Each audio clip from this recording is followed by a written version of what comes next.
You are on. Well, good morning. Good morning. So here we are. It's Friday again. Yesterday we had somebody from CenturyLink. CenturyLink was here. We've got a new modem. Apparently now we could live stream from the space station. This thing is so powerful. So we're hoping we are nice and clear. We thought we'd start inside this week. Next week we're going to try going outside and see if it works well with us sitting a little further away from the modem. But again, we're glad that we can be doing this live. It seems to be working okay, and we are glad for that fact. So as we've been doing in past weeks, we're simply going to tell you kind of what we've been doing for our own quiet times during the course of this past week, and yeah, share that with you. Yeah. So do you want to go first? Okay. So I've been doing, I do my usual, as I've said. I feel like every week I'm saying the same thing, but maybe not. I don't know. But in Psalms, I still read through Psalms every day, Psalms every day, or part of one, whatever that looks like. And one of the Psalms I read this week was in Psalm 74, which always with the sixth graders, and I feel like I refer to them a lot, but when, that is the year that I feel like for sixth graders that, like, if they've been in Sunday school and VBS and stuff, they've been learning lots of Bible stories and how God created the world and all these things. And then all of a sudden they get into sixth grade in school, and then they're starting to learn some different, I guess I don't want to say different things, but other things, other information about how the world was created. And it's always a question in the beginning of the year to Michelle and I. I thought this, and I was learning this in school, and I always am like, oh, please don't ask this question, because it's just like, and I always feel like I say, I don't understand how it all worked, but I believe that God created the heavens and the earth. And I believe there were dinosaurs, and I believe, I don't know how it all came together, how the days were, and we don't know how long a day was, but I said, I'm good with that. I can be okay with that. But in Psalms 74, there is this great part that I hope I remember for next year in the beginning of sixth grade. God is my king from the very start.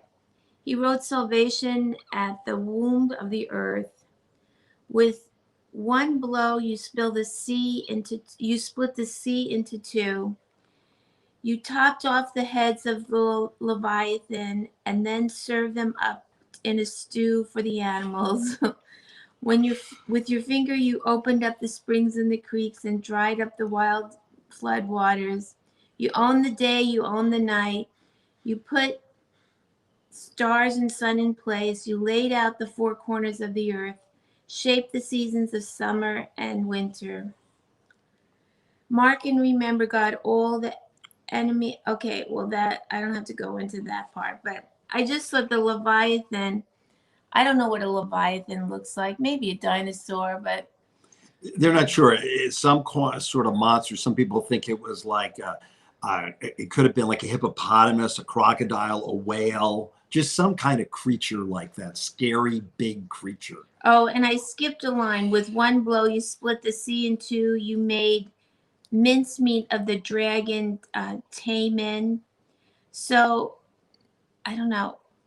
So there's all these creatures in the Bible that I felt like, well, they're in there. Maybe not the way we have it in our heads, but I thought, okay, it's in God's word. So I just thought that was kind of fun to read that this week.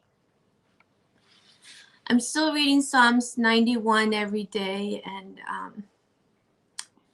I think in light of this week and the things that have happened in Minneapolis, I think it's been overwhelming to think about that situation, and when you've seen the pictures on the news, either online or on the television, it's been daunting to me to read about that and see it and hear about it. And I just feel for those families, and you know how fearful they must be for their children, because we've had so many episodes, I feel like,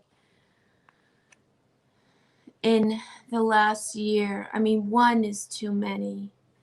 And you know, there's this in Psalms 91, there's these great lines: under his wings you will find refuge, that he holds fast to me in love. And so I feel like, oh gosh, we need to hold fast more than ever.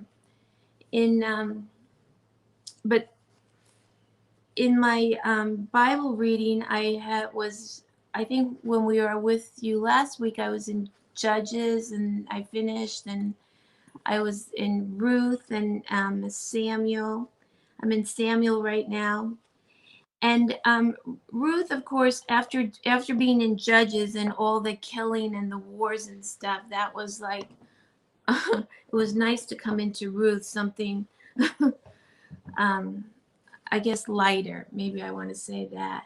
But it is kind of a crazy story because, you know, I feel like Ruth's husband, he took his family because they were having a hard time getting food. He took his family and went into a Moabite region, which, I mean, they hated the Israelites.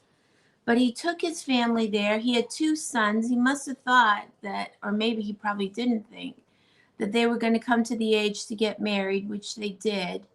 And I don't know, he just seemed like, I just thought, like he made these decisions, maybe out of a good thought that he wanted to feed his family, but I don't know, it just seemed like a poor decision.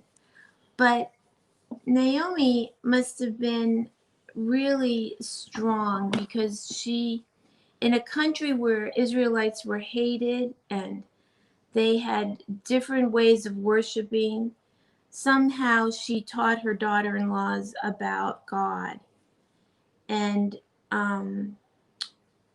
Ruth really pulled that into her heart. And the story is just so beautiful how that transpires. But I just thought the strength of Naomi, after losing her husband and 2 sons, to carry on in a country where she was hated, and then have the strength to leave, and still have instructed her daughter-in-law, I think it's a powerful story.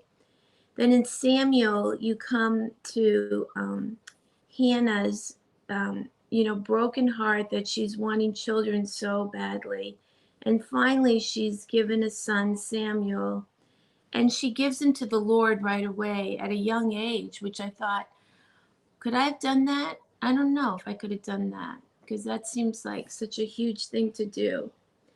And Eli is the prophet then, and obviously he must have been, when God is calling Samuel, Eli finally tells Samuel, it's the Lord that's calling you, an answer. And then when the Lord speaks to Samuel and then relays to Eli what the message, and the Lord is telling Eli that you're going to die, your sons are going to die, they've done evil.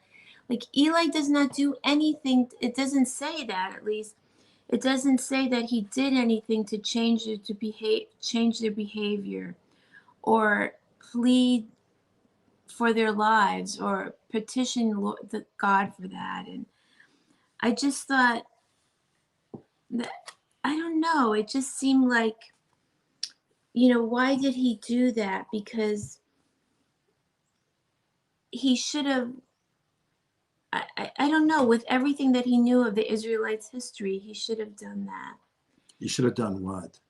he should have asked God, you know, what can I do to save my Okay, sons or got it. help them turn around. He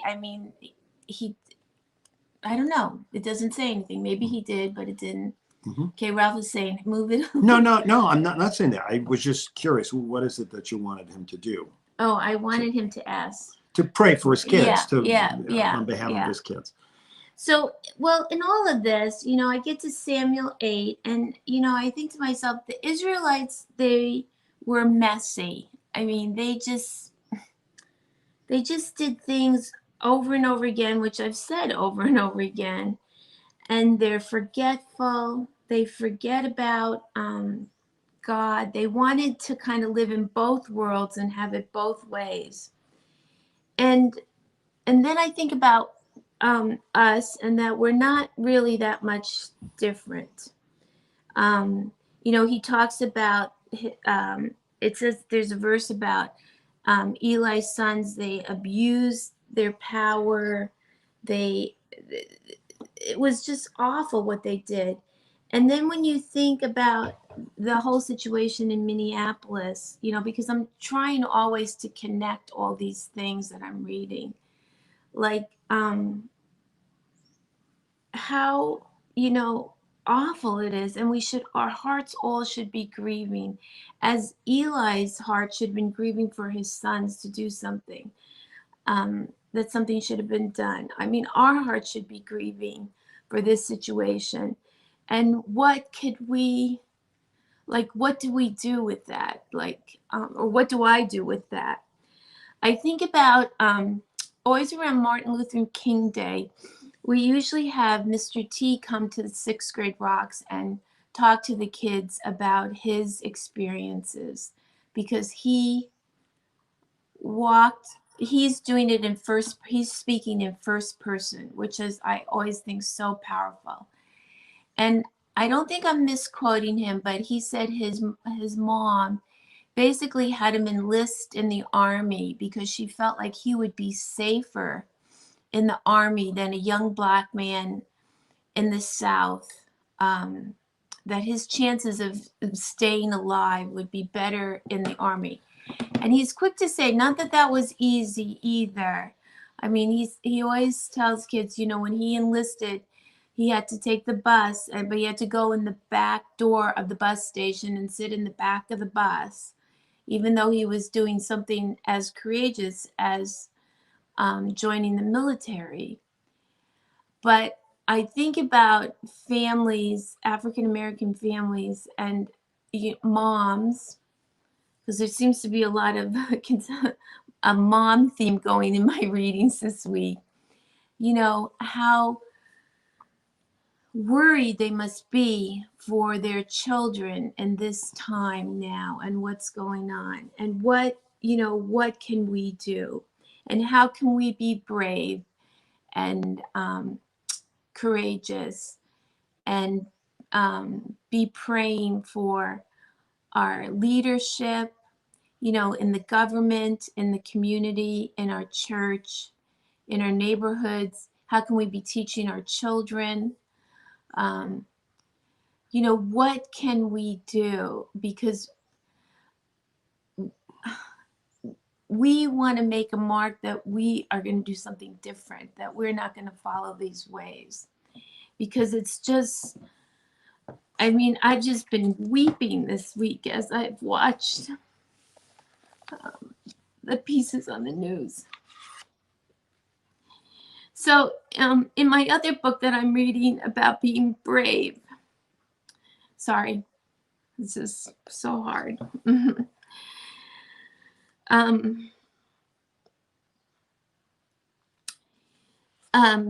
There was a piece about David, that he chose to be brave at every turn, to do his job and protect his sheep. And as the challenges grew in scope, so did David's belief in the ways God had uniquely created him. And more importantly, David wholly believed in who God is, and that God had a role for him to play that would require courage. And that is the same for me and for you. Like, in small steps, then we can do bigger things of being courageous. And I think Naomi, she was courageous. Hannah was courageous. Samuel was courageous. And, you know, he was telling this really hard thing to Eli, but he did it.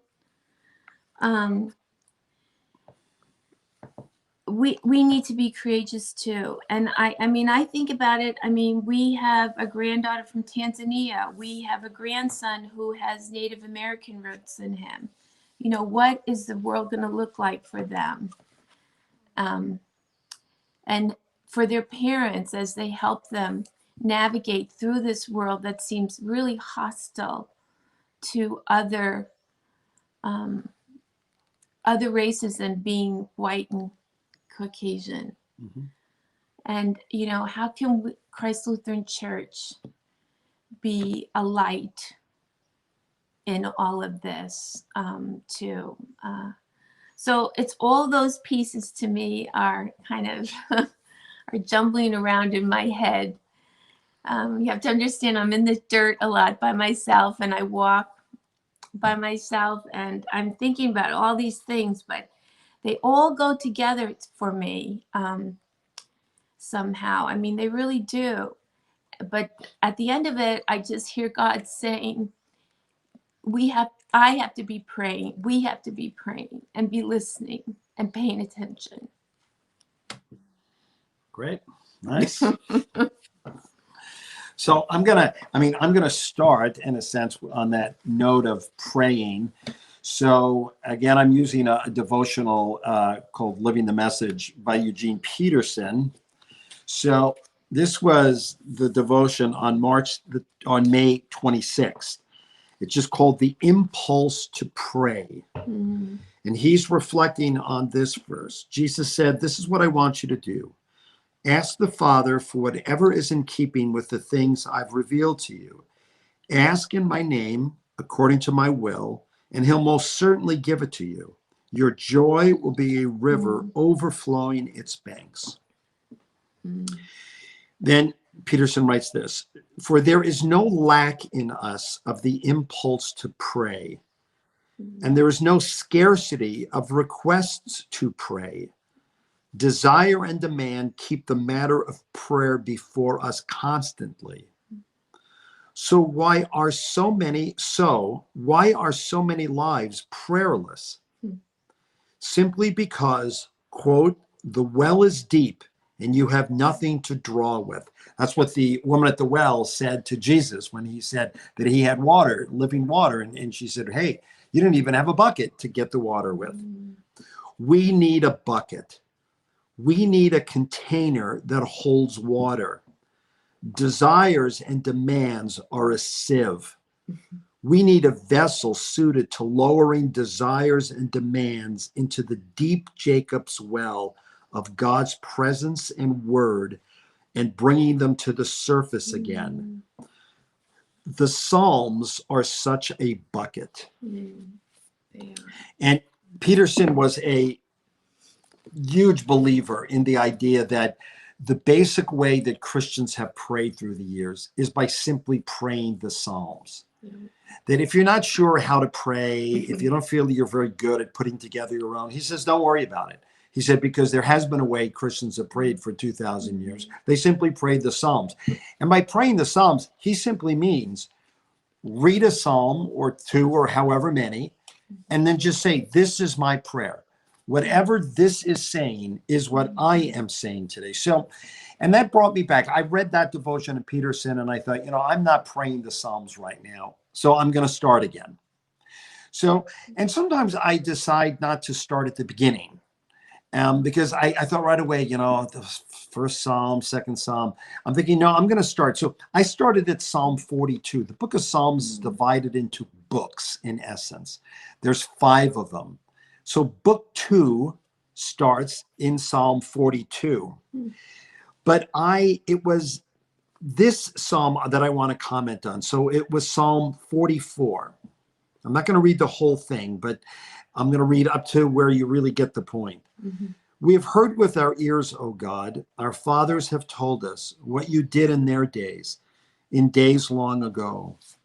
With your hand, you drove out the nations and planted our fathers. You crushed the peoples and made our fathers flourish. It was not by their sword that they won the land, nor did their arm bring them victory. It was your right hand, your arm, and the light of your face, for you loved them. You are my King and my God, who decrees victories for Jacob. Through you we push back our enemies. Through your name we trample our foes. I do not trust in the bow. My sword does not bring me victory, but you give us victory over our enemies. You put our adversaries to shame. In God we make our boast all day long, and we will praise your name forever. But now you have rejected and humbled us. You no longer go out with our enemies. You make us retreat before the enemy, and our adversaries have plundered us. You gave us up to be devoured like sheep, and you've scattered us among the nations. You sold your people for a pittance, gaining nothing from their sale. And this goes on for the rest of the psalm, verse 17. All this happened to us, though we had not forgotten you or been false to your covenant. It ends like this. Awake, O Lord. Why do you sleep? Rouse yourself. Do not reject us forever. Why do you hide your face and forget our misery and oppression? We are brought down to the dust. Our bodies cling to the ground. Rise up and help us. Redeem us because of your unfailing love. You know, and one of the things that the Psalms teach us and help us to pray is, and I don't think when we think about praying, naturally, we don't think about praying our disappointment, our upsetness with God, you might say, our complaint. That doesn't naturally come to us. We think of prayer like, praise you, Lord, thank you so much, and here I want to make this request. But like half the Psalms have that kind of spirit behind them. Like, God, what is going on? And that's why the Psalms are so important, because what they say to us is pray honestly.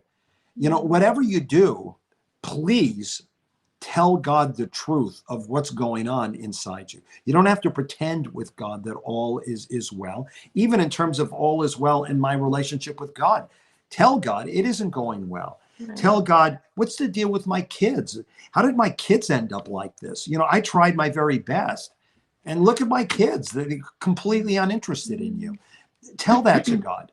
The Psalms say, bring it all to God. You know, and as Thelma noted, as she talked, I have found this true myself, that frequently, as we use different things, they have an amazing way of coming together. You're just sort of reading this and that during the course of the week, and they come together. So I read Peterson's thing on using the bucket of the Psalms. So I start praying that. One of the first ones I prayed was this Psalm I just referenced. And then I'm using this When Poets Pray book. Can I say one thing? Yeah, sure. I'm going to interrupt Ralph for 1 minute. Because can you believe that? Interrupting the pastor? Wow. Because, you know, I read Psalms in the Message, which, you know, is a little different than that, the NIV. But that's Psalms that Ralph just wrote. And we always tell kids, whatever you're feeling, like, it's in the Psalms someplace. I always feel like the Psalms give me permission to say to God, just anything, because it's in the Psalms someplace. But in the end of Psalms 44, in the Message translation, it says, "Get up, God. Are you going to sleep all day? Wake up. Don't you care what happens to us? Why do you bury your face in the pillow? Why pretend things are just fine with us? And here we are, flat on our face in the dirt, held down with a boot on our necks." Wow. Get up and come to our rescue. If you love us so much, help us. And that's how it ends. I mean, that's pretty. Yeah.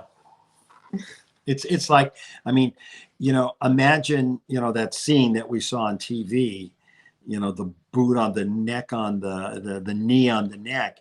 And then just picture what the psalmist saying is, God, you're just standing there watching that. And what's the deal? Right. Are you planning on doing anything?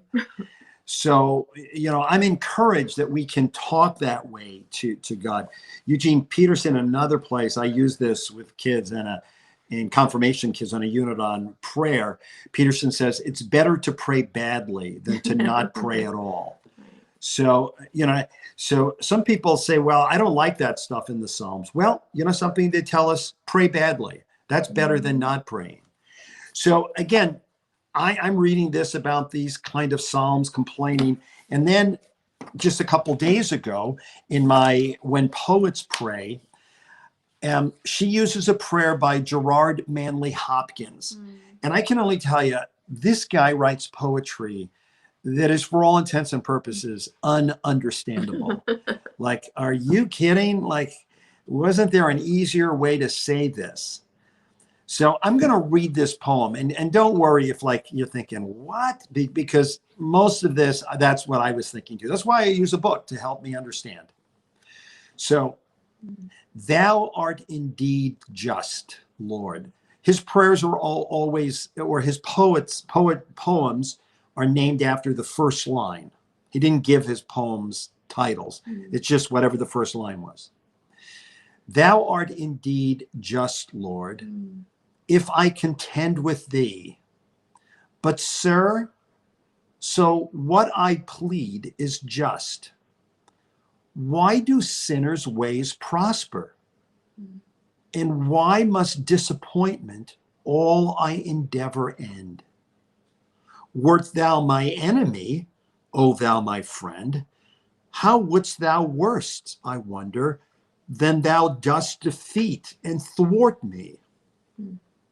Oh, the sots and thralls of lust do in spare hours more thrive than I that spend. I thought sots and thralls. She says that means like prostitutes and just people out on the street, just living this sort of doing anything. They're getting along just great.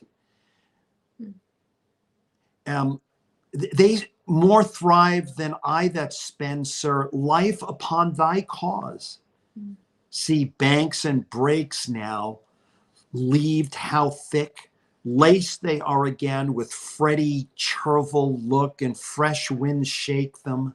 Birds build, but not I build, no, but strain. Time's eunuch and breed one work that wakes. Mine, O thou Lord of life, send my roots rain. So I'm just going to read a couple of her comments because, again, this is what happens with me when I start to read poetry. I kind of get the beginning and then it starts going off and I pretty much want to just stop reading it. It's like, well, I don't get it. But again, it wasn't that long. But here's some of her comments. Hopkins, I should say, was a Jesuit priest and a teacher. She said that this poem was written in 1888 after 5 years that seemed to the poet dry and wasted. He articulates disappointment, desperation, frustration, and spiritual exhaustion with dark and disturbing accuracy. So he's describing what he's feeling.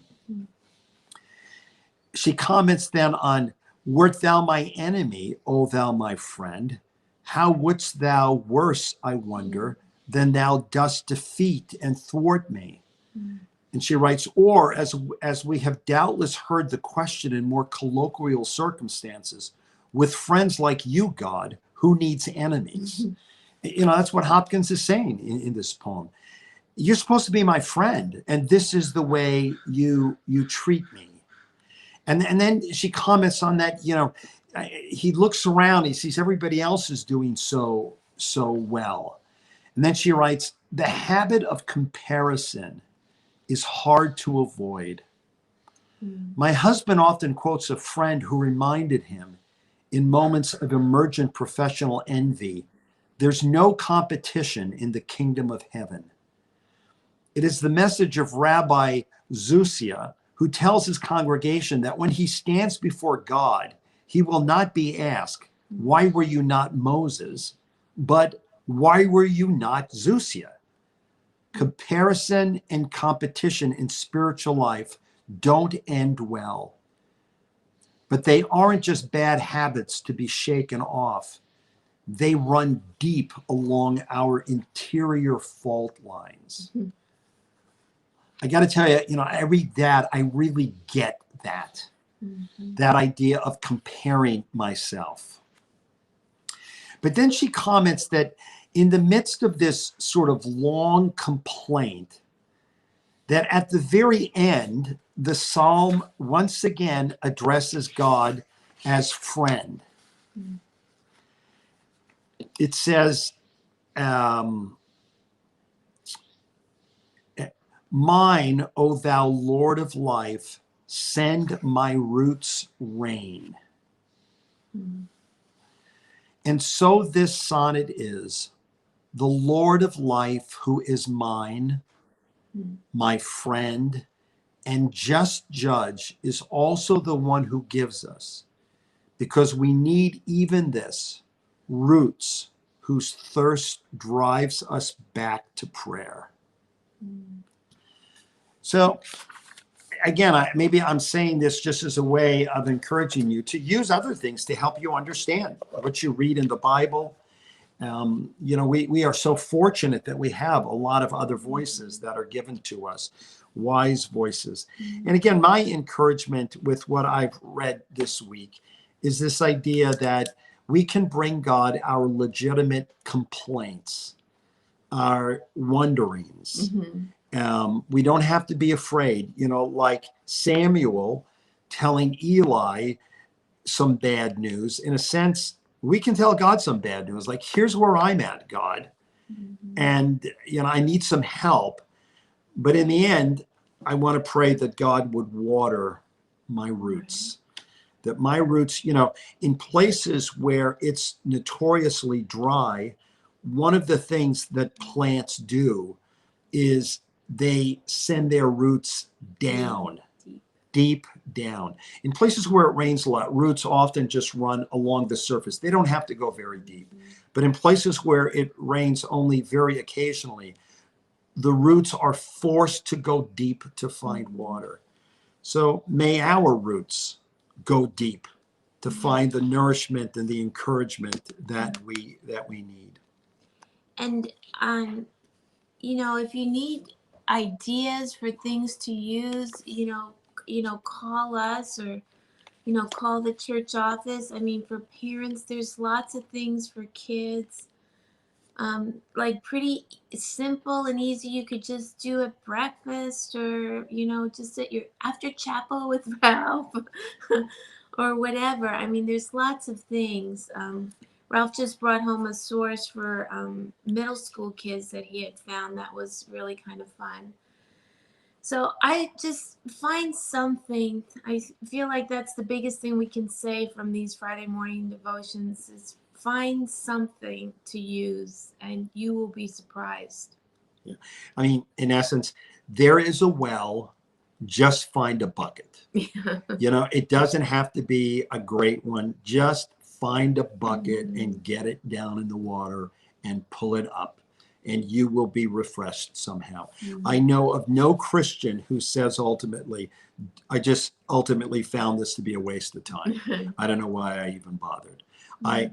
Every Christian that I admire that has been a resource for me, that has helped me, has been a person who does this. And I don't do it well. You think, oh, I'm a pastor, I should be so great at this. Believe me, I'm not great at this.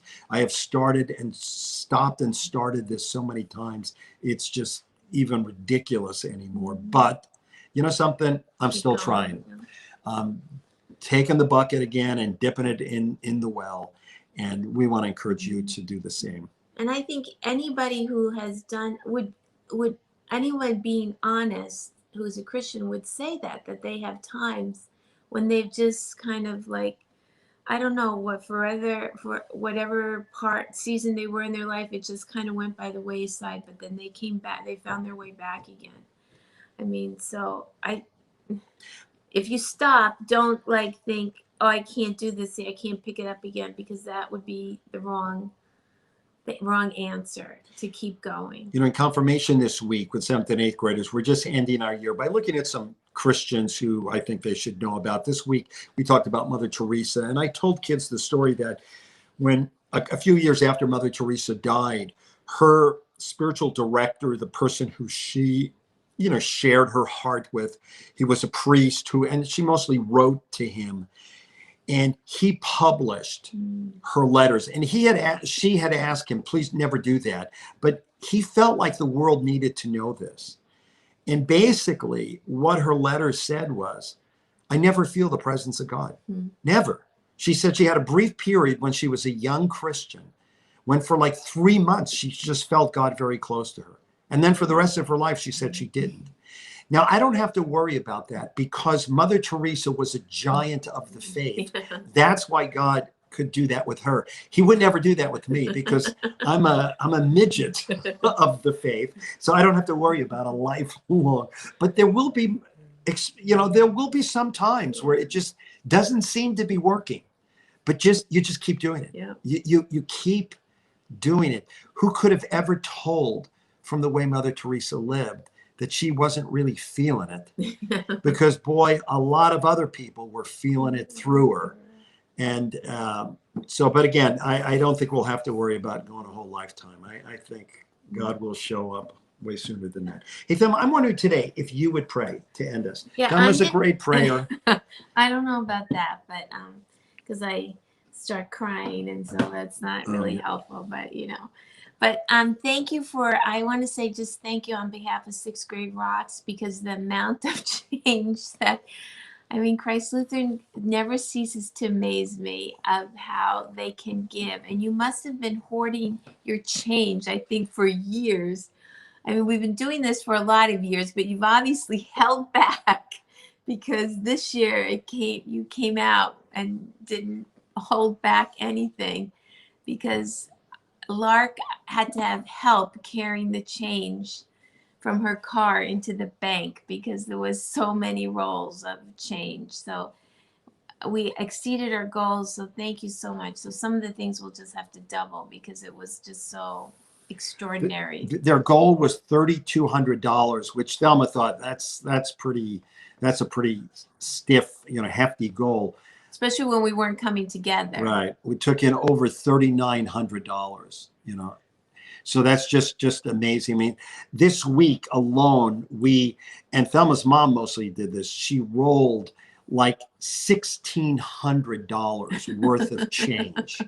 I mean, it was so heavy. I mean, like we don't need to go to the gym. We've just been working out with the change. doing bench presses with quarters, you know, because that's how heavy these things were. It was a lot. So it was really great. Yeah. And thank you for all the birthday wishes. So many great surprises, and thank you so much for all of that. I was really a blessing. Thank you. Okay, Thelma, Okay. pray us out. Father God, thank you so much for the gift of this day, and always we thank you that we can come along into this day and enter into it with you. You've been up for hours working, and now we get to come alongside of you. Help us to pay attention to your voice, to the people around us, to your nudges. And even if we don't hear your voice, help us to just pay attention and have courage, Lord. Be with people that are just feeling really disconnected and lost. Help them to reach out, or cause one of us to bring them to our minds so that we can reach out to them, Lord. We pray for those that are just struggling with illnesses and, you know, all kinds of hard things, that they just find themselves very much alone during this time, when normally, if, you know, they would have been surrounded by people. But help them to feel your comfort and your love and your presence, Father. I pray for this really hard situation in Minneapolis.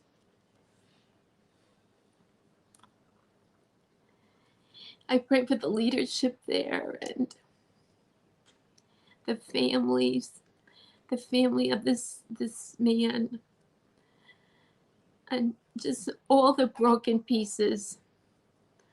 I pray that, I just pray your hand on that. Yeah, and Lord, we, you know, maybe we're just reminded again that we want to pray that your kingdom would come and your will would be done. Mm-hmm. Your kingdom has clearly not come yet, because when your kingdom comes, it's going to be very different from this. So we pray that you would indeed bring your kingdom, and in the meantime, help us to be working toward that. Although we know in the end we will have to receive it, we won't make it happen. We will receive it as a gift. So we pray for that. Mm-hmm. Go with us into this day. Just help us to confidently believe that you are at work. You're doing good work in our world, and make us a hopeful people because of that. Mm-hmm. So we are thankful and we are grateful. And we are praying all of this in your name. Amen. Amen. Okay, well, that is it once again. So we're going to wish you a great day. I will see you, or you'll see me on Sunday, I guess. And